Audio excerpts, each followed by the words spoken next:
ভূতবাগানের কথামালায় আজ শুনবে লক্ষ্মী আচার্যের গল্প, দ্বিতীয় বা শেষ পর্ব।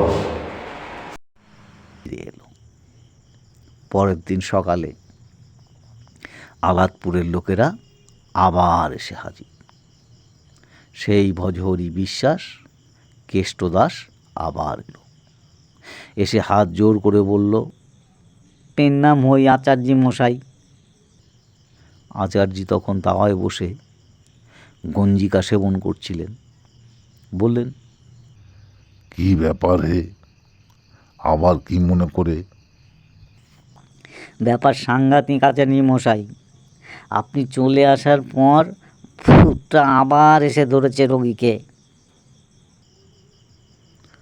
গঞ্জিকার কলকেটা রেখে দিয়ে লাল রক্ত জবার মতো চোখ দুটো পাকিয়ে সোজা হয়ে উঠে দাঁড়ালেন আচার্যি। আবার এসেছে? এত বড় স্পর্ধা! রাগে উত্তেজনায় আচার্যি ঠক ঠক করে কাঁপতে লাগলো। রাগলে তাকে ভয়ঙ্কর দেখায়। আস্ত মানুষটাই যেন পাল্টে যায় অদ্ভুতভাবে। মুখখানা কঠিন হয়ে ওঠে, গালে ভাঁজ পড়ে, কপাল কুঁচকে যায়, দারুণ দেখায়। আচার্য বললেন, ঠিক আছে, আমি যাচ্ছি। কিন্তু গেলে কি হবে? তাকে আসতে দেখেই ভূতটা ছেড়ে পালালো। রোগী তখন আবার সুস্থ দেহে প্রণাম করে তাকে বলল, কি হবে আচার্যি মশাই? কিচ্ছু হবে না, কোনো ভয় নেই, আমি তো আছি। আচার্য মশাই চলে গেলেই ভূতটা ভট করে লোকটিকে, আর তাকে আসতে দেখলেই ছেড়ে পালিয়ে যায়। মহা মুশকিল। আচার্যি ভূতের ঢ্যাঁটামো দেখে চটে যান। যাবে নাই বা কেন? এসব ঝামেলা আর ভালো লাগে না তার। খুব কমকেরও ৮০-র উপর তো বয়স হলো। মন্ত্রশক্তিতে ভূতকে তিনি বশ করেছেন, কিন্তু জরা মৃত্যুকে জয় করবেন কি করে? এ বয়সে কি আর ভূতের সঙ্গে ছ্যাঁচড়ামো করতে ভালো লাগে কারো? শেষে একদিন রেগে বললেন, ঠিক আছে, আজ একটা হেস্তনেস্ত করবই এর। তারপর রোগীর বাড়ির লোকেদের বললেন, দেখ, আজ আর আমি যাব না, তবে কাল তোরা কেউ যেন ডাকতে আসিস না আমাকে। আমি রোজ যেই সময় যাই, কাল তার চেয়ে আগেই আমি যাব। আর আমি গেলে কেউ যেন ব্যস্ত হোস না, কারণ আমি যে গেছি এ কথা রোগী যেন কোনো রকমে জানতে না পারে। কাল একটা শেষ বোঝাপড়া করতে চাই আমি। অজহরি কেষ্টদাস ফিরে এলো।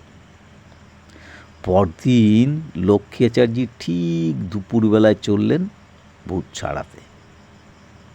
আদালপুরে পৌঁছেই আচার্যি করলেন কি, সর্বাগ্রে এক মুঠো ধুলো পড়ে সেই বাড়িটার চারপাশে গণ্ডি দিয়ে দিলেন। তারপর সোজা গিয়ে ঢুকলেন রোগীর ঘরে। রোগী তো আচার্যিকে দেখেই আঁতকে উঠল। তার পেটের পিলে মাথায় উঠে গেছে তখন। এমন অপ্রত্যাশিতভাবে ধরা পড়ে গিয়ে হাউ মাউ করে উঠল সে, কিন্তু সে মাত্র ক্ষণিকের জন্য। পরক্ষণেই আবার স্বাভাবিক হয়ে গেল। রোগী আবার সুস্থ হয়ে প্রণাম করল আচার্যিকে।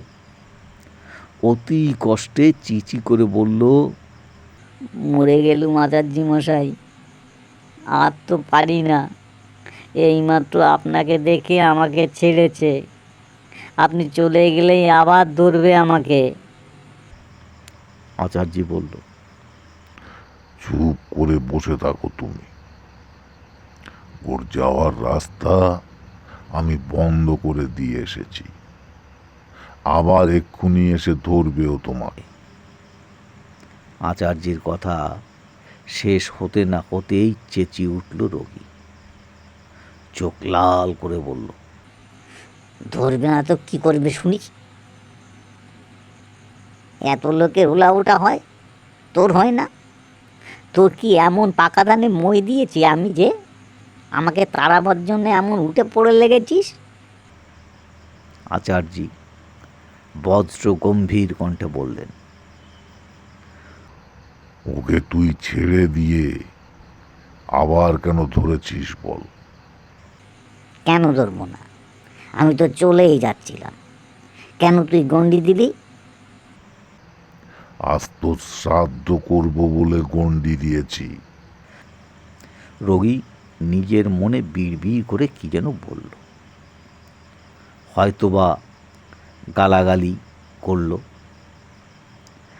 আচার্যি রোগীকে বললেন,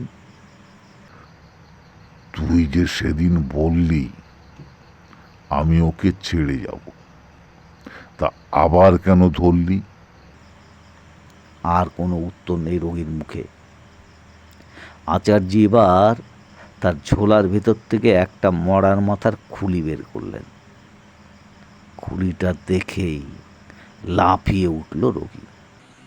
ওরে বাবা, ওটা তুই বের করলি কেন আচার্যি? শিবুদারের জামাই বিশুর পনটি ওটা, ও যে আমি চিনি। বিশুকে সাপে কাটলো সেবার রথের দিন, তা সে মরা কেউ পোড়াতে দিলে না। গায়ের লোকেরা বললে কলার মাঞ্জেস করে ওটা খালের জলে ভাসিয়ে দাও। সেই মরা বাবুর মায়ের খালে ভেসে সে কোলে গিয়ে হাড়ার ডাঙার চাটানে শেয়াল কুকুরে চেনাচেনি করলো। মাথাটা নিয়ে তুই প্রেত পুজো করে পাঁচানি, তারপর তোর চেলারা ওটা পরিষ্কার করে তোকে কাউন খেতে দিল। ওটা তো ঝুলিতে রেখে দে আচার্যি, তোর পায়ে পড়ি। আচার্যি তখন ঝুলির ভেতর থেকে একটা বোতল বার করলেন, বললেন, দেখেছিস তো? ওতে কি রে আচার্যি? সাতী নক্ষত্রের জল। আচার্যি মরার মাথার খুলিতে সাতী নক্ষত্রের জল ঢেলে অনেকক্ষণ ধরে বিড় করে কিসব মন্ত্র পড়লেন। তারপর সেই জল ছুঁড়ে মারলেন রোগীর গায়ে। রোগী তখন বাপরে মারে করে উঠল। ওরে আমার ঘাট হয়েছে রে, তোর পায়ে পড়ি আচার্যি, আমায় ছেড়ে দে, আর ধরবো না একে। তোকে আর ছাটা পেটা করে তবে তাড়াবো। রোগী এবার তেতে উঠল। দেখ আচার্যি, মুখ সামলে কথা বলবি, আমাকে তুই যা তা মনে করিস নি। এককাল আমি মত্ত পণ্ডিত ছিলুম, আজ কর্মদোষে পেটজনি পেয়েছি, তাই যা বললি তার কোনো দিন বলবি না। বেশ করবো, বলবো। যে সত্যিকারে পণ্ডিত হয় সে কখনো এরকম ছ্যাঁচড়াম করে না। খবরদার বলছি, আমার সঙ্গে সমীহ করে কথা বলবি। বেশ, বলবো। তুই সত্যি পণ্ডিত কি অকাট্য মুখ্য তার পরিচয় দে আগে, তারপর বলবো। ঠিক আছে, আমাকে তুই পরীক্ষা কর। আচার্যি একটু সময় কি যেন ভাবলেন, তারপর বললেন, বল দেখি, হরধনু কে ভেঙেছিল? তোর মরা বাংলা ভেঙেছিল। ওই নাম আমাকে বলতে আছে যে আমি বলবো? তুই বেটা জানিস যে বলবি? জানি না তো জানি না, আমায় এবারের মতন ছেড়ে দে, আমার ঘাট হয়েছে। এখন কি ছাড়বো? আগে তুই স্বীকার কর যে তুই মুখ্য, তবে তো ছাড়বো। তা কেন করবো? তবে কেন ছাড়বো? ওই প্রশ্নটা বাদ দিয়ে অন্য প্রশ্ন কর তুই। আচার্যি বলল, বেশ, তাই করছি। বল, দশরথের বড় ছেলের নাম কি? বলবো না, ও নাম আমাকে বলতে নেই। না বললে আমিও ছাড়বো না, আরো গালাগালি দেব। একান্তই বলবি তাহলে? হ্যাঁ। তবে শোন, সীতার প্রতি যে নাম, দশরথের বড় ছেলে সেই নাম। এরকম উত্তর তো আমি চাই না।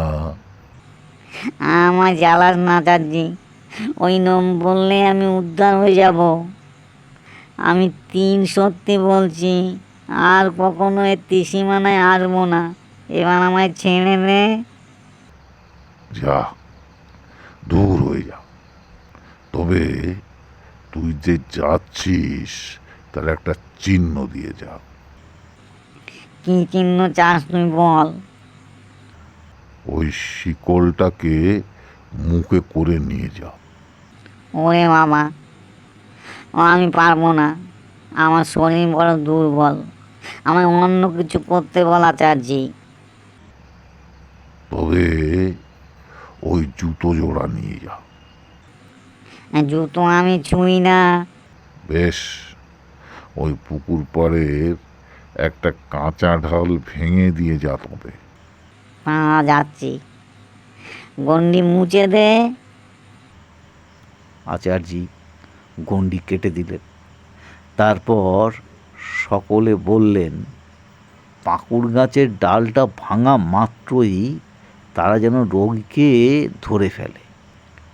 কেননা ভূতে ধরার লোকের গা থেকে ভূত যদি ছেড়ে যায়, তবে সে সময় পড়ে গেলে অঙ্গহানি হয়, না হলে মৃত্যু হতে পারে। রোজার বাবারও তখন আর করবার কিছু থাকে না। যাই হোক, রোগী তখন মাতালের মতো টলতে টলতে উঠে দাঁড়াল। তারপর সেইভাবেই টলতে টলতে কুলি ধরে পাকুড় গাছটার দিকে চলল। রোগীর সঙ্গে চলল কয়েকজন সদা সতর্ক লোক। পাকুড়তলায় যাওয়া মাত্রই বিরাট একটা কাঁচা ডাল সকলে জোরে জোরে চোখের বিস্ময় মড়মড় করে ভেঙে পড়ল গাছতলায়। আর সেই সঙ্গে হু হু করে হাওয়া বইতে লাগলো। সে কি ভীষণ দমকা হাওয়া, যেন ঝড় উঠল। ধুলো কুটো শূন্যে ঘুরপাক খেতে লাগলো। সঙ্গে সঙ্গে রোগীর বাড়ির লোকেরা ধরে ফেলল রোগীকে। তারপর সবাই মিলে ধরাধরি করে নিয়ে এলো তাকে। আচার্যি একটা রক্ষা কবচ করে ঝুলিয়ে দিলেন তার গলায়। আচার্যির কৃপায় সে যাত্রা বেঁচে গেল লোকটি। লক্ষ্মী আচার্যির ধন্য ধন্য পড়ে গেল চারিদিকে। হ্যাঁ, গুণিনের মতো গুণিন বটে, সবার সেরা গুণিন। শুধু এই ঘটনা নয়, আরও বহু ঘটনায় সাফল্য লাভ করেছে লক্ষ্মী আচার্যি। তবে কেউ প্রশংসা করলে তিনি ক্ষেপে যেতেন, বলতেন, বেরো শালারা, যা করেছে তা আমার মা ব্রহ্মময়ী করেছে। আমি কি করেছি রে? আমার তোষামত করতে এসেছিস? মায়ের চেয়ে আমি বড় না? কাজেই আচার্যির কাছে কেউ বড় একটা বিপদে না পড়লে সচরাচর যেতেন না। আচার্যি গুণীন মানুষ তো, দিন রাত নেশায় চুর হয়ে থাকতেন। সন্ধে হলেই ভূতের কাঁধে চেপে যেতেন হাড়ার ডাঙায়, হরিহর ডাঙার চটানে। সেখানে একদল ভূত এসে জমত, কালো কালো ছায়া ছায়া ভূতেরা। আলোর রেখার মতো কঙ্কালের দল ঝুপঝাপ করে গাছের ডাল থেকে নেমে আসতো। শ্মশানে থেকে উঠে আসতো কায়াহীন ছায়ারা। আচার্যি গাজার কলকেটা এগিয়ে দিতে বলতেন। এটা ঠিক করে সেজে দে। অমনি একজন সেটা হাত থেকে নিয়ে সাজতে বসত। থেকে ফু দিয়ে আগুন বের করে ধরাতো। তারপর বলতো, এই নে খা, একটু পেশাদ আমাদের উপর দিস আচার্যি। আচার্যি একটা টান দিয়ে ভূতেদের হাতে তুলে দিতেন সেই কলকেটা। তারপর সেটা হাত ঘুরত। আড়ালে আবডালে লুকিয়ে এ দৃশ্য যারা দেখত তারা এসে গল্প করত অন্যদের কাছে। সকলে অবাক হয়ে যেত শুনে। চোখ দুটো বিস্ময়ে বিস্ফোরিত হয়ে উঠত। পেছনে পেয়েছে একটা ছেলেকে, কখনো নীল কখনো লাল হয়ে যাচ্ছে। সবাই বলল, ও ছেলে বাঁচবে না, 4 দিনের ছেলে, বাঁচে কখনো? খবর গেল আচার্যির কাছে। বললেন, বাঁচবে না মানে? আমি বাঁচাবো ওকে। সবাই কেঁদে কেটে পায়ে ধরল আচার্যি। দয়া করুন আচার্যি মশাই। দয়া তো করছি রে বাবা, বলছি তো বাঁচাবো। আজ মাঝরাতে ছেলের মাকে একলা যেতে বলবি শ্মশানে। ছেলেকে সঙ্গে নিয়ে যাবে শুধু, তারপর আমি আছি। একলা যাবে? ভয় করবে না বাবা? ভয় করলে তো চলবে না। ছেলেকে বাঁচাতে গেলে সাহস করে যেতে হবে। যেতে যখন হবেই তখন যাওয়া হলো। ছেলেকে বুকে নিয়ে ছেলের মা একলা চলল হরারডাঙ্গার চটানে। বাবুর মায়ের খালের ধারে আসতেই কে যেন বলল, তুই ওখানেই বস মা, ছেলেটা দে। ছেলের মা খালের ধারে বসে পড়ল। দে, ছেলেটা দে। ছেলের মা তো অবাক, কাউকেই তো সে দেখতে পাচ্ছে না, দেবে কাকে? ছেলেটাকে তুলে ধর, আমি নিয়ে নিচ্ছি। ছেলেকে তুলে ধরল মা। অমনি কোথা থেকে 2টো হাত এসে নিয়ে গেল ছেলেটিকে। লক্ষ্মী আচার্যি শ্মশানে ছিলেন। সেই হাত দুটো ছেলেটাকে নিয়ে আচার্যির পায়ের কাছে নামিয়ে রাখল। আচার্যি বলল, এখানে রাখলি কেন? শয়ের উপর শুয়ে দিয়ায়। অমনি পেছন থেকে ছেলের মা কেঁদে উঠে বলল, না না, আতুর ঘরের ছেলে, ওকে শয়ে শোয়াবেন না আচার্যি মশাই, কচি গা, বড্ড লাগবে। আচার্যি গম্ভীর গলায় বললেন, তুই এখানে এলি কেন? তোকে না খালের ধারে বসতে বললাম? ক্ষমা করুন আমাকে, আমি থাকতে পারলুম না। আচার্যি বললেন, ঠিক আছে, এসেছিস যখন বস, কথা বলবি না, উঠবি না। তারপর কাকে যেন উদ্দেশ্য করে বললেন, কই রে, যা শয়ের উপর রেখে আয় ওকে। অমনি সেই হাত দুটো ছেলেটাকে তুলে নিয়ে রেখে এলো শয়ের উপরে। ছেলে তো নয়, লাল রক্ত মাংসের ঠেলা একটা, কখনো লাল কখনো নীল কখনো হলুদ হয়ে যাচ্ছে ছেলেটার গায়ের রং। ছেলের মা অধীর আগ্রহে বসে রইল। রাত যখন শেষ হয়ে আসছে, আচার্যি তখন ছেলের মাকে বললেন, যা, এবার তোর ছেলে নিয়ে তুই ঘরে চলে যা। মা তো আনন্দে লাফিয়ে উঠল। উঠো না, বসো। বলে শয়ের দিকে তাকিয়ে ছেলেটাকে ডাকলেন তিনি। আয়, উঠে আয়। মা তো অবাক, 4 দিনের ছেলে উঠে আসবে কি? কিন্তু উঠে এলো ছেলেটি। আচার্যের ভেলকিতে সব কিছুই সম্ভব। 4 দিনের ছেলে পা পা করে এগিয়ে এসে মায়ের কোলে শুয়ে পড়ল। আচার্য বলল, যা, খুব বেঁচে গেছে এই যাত্রা, আর কোনো ভয় নেই। সাবধানে রাখিস, কাল একটা মাদুলি করে দেব, সেটা ছেলের গলায় পরিয়ে দিবি। ছেলের মা ছেলে নিয়ে চলে গেল। লক্ষ্মী আচার্যির যশের ধরা গড়িয়ে পড়ল দেশ দেশান্তরে। এইভাবে দিন যায়। একদিন আচার্য যখন হরারডাঙ্গায় যাচ্ছিলেন, পালকি বইতে বইতে ভূতেরা তখন বলল, আচ্ছা গুণী, গুণিন তখন নেশায় চুর। কি রে? আচ্ছা তুই এত সাহস পেলি কোথা থেকে রে? কেন? আমার মা ব্রহ্মময়ীর কাছ থেকে পেয়েছি। সত্যি গুণী, তোর মতো সাহসী লোক একজনও দেখিনি আমরা। আচ্ছা তোর কি কখন কিছুতে ভয় করে না? এই যে আমাদের কাঁধে চেপে ঘুরে বেড়াস, আজ আর হলে তো তুই মানুষ।